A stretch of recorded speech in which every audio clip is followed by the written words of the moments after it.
ओम श्री गणेशाय नमः। हरे कृष्णा, राधे राधे।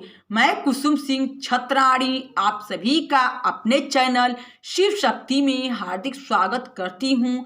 आज मैं आप लोगों को शिव महापुराण के तीसरे खंड के 51वां अध्याय की कथा सुनाने जा रही हूँ।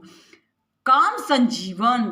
ब्रह्मा जी बोले। इसी समय अनुकूल समय जानकर दीनवत्सल शंकर जी से प्रसन्न होकर रति ने कहा, हे देवेश, पार्वती ने आपको प्राप्त कर अत्यंत दुर्लभ सौभाग्य प्राप्त किया, परंतु यह तो कहिए कि निष्प्रयोजन ही आपने मेरे पति को क्यों भस्म किया। भला अब तो मेरे पति की जीवन यात्रा का संचार कर दीजिए, क्योंकि आपके विवाह महोत्सव में सभी मनुष्य सुखी हैं और हे महेश जी, पति के बिना एक मैं ही दुखी हूँ।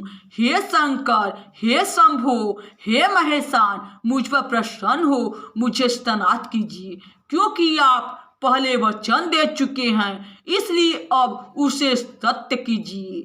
आप परमेश्वर सब कुछ करने में समर्थ हैं। हे सर्वेश, अधिक क्या कहूँ, आप मेरे पति को जीवित कीजिए। ब्रह्मा जी कहते हैं कि ऐसा कहकर रति ने अपने पति काम की भस्म गांठ खोलकर शिव जी के आगे रख दी और रोने लगी। उसके रुदन से द्राद्र होकर सरस्वती आदि देवों की स्त्रियां भी रुदन करने लगी और शिव जी से कहीं कि अब जैसे भी हो आप काम को जिलाइए।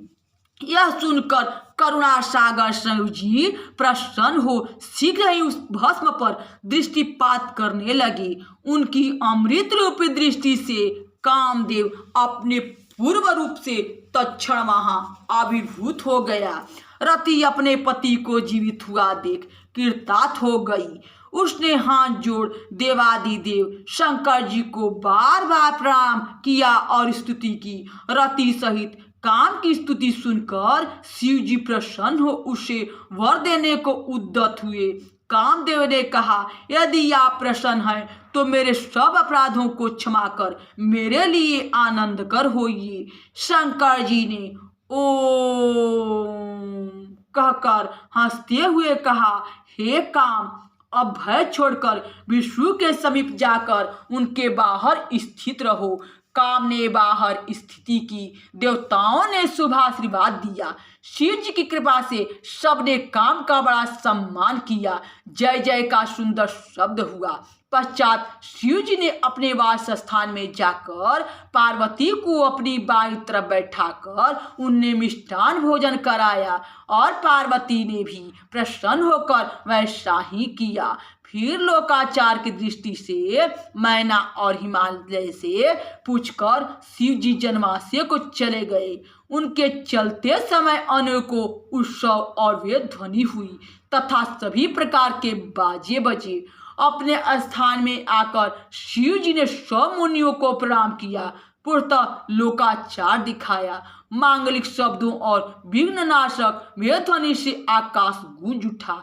उस समय विष्णु जी, मैं, ब्रह्मा, इंद्र और ऋषि मुनियों सहित सभी देवता और उपदेवता पृथक पृथक शिव जी की स्तुति करने लगे। सभी ने उन शंकर, महादेव, त्रिलोचन और निर्गुण निष्काम की जय जयकार की। यहाँ शिव महापुराण के तीसरे खंड के 51वां अध्याय की कथा समाप्त हुई। बोलो शंकर भगवान की जय। हरे कृष्णा, राधे राधे।